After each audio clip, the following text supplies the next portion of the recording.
మన ఎమ్మెల్యేగా బుద్ధప్రసాద్ గారు పోటీ చేస్తున్నారు, ఎంపీగా బాలశౌరి గారు పోటీ చేస్తున్నారు. మనం వెళ్ళినప్పుడు ఓటు వేయడానికి వెళ్ళినప్పుడు 2 ఓట్లు ఉంటాయి.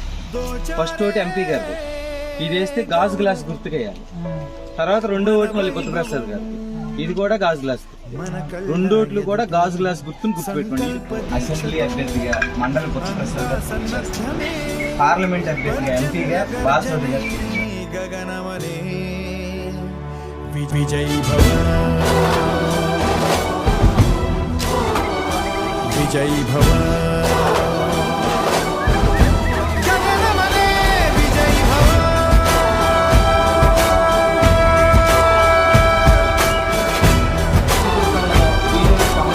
మూడు పార్టీలు కలిసి గాజు గ్లాస్. ఎమ్మెల్యే అభ్యర్థి ఏం బుద్ధప్రసాద్ గారు, ఎంపీ ఏం బాలశౌరి. ఫస్ట్ ఓటు బాలశౌరి గారు గాజు గ్లాస్. 2వ ఓటు ఎమ్మెల్యే గారు బుద్ధప్రసాద్ గారు, అది కూడా గాజు గ్లాస్. 2 ఓట్లు గాజు గ్లాస్.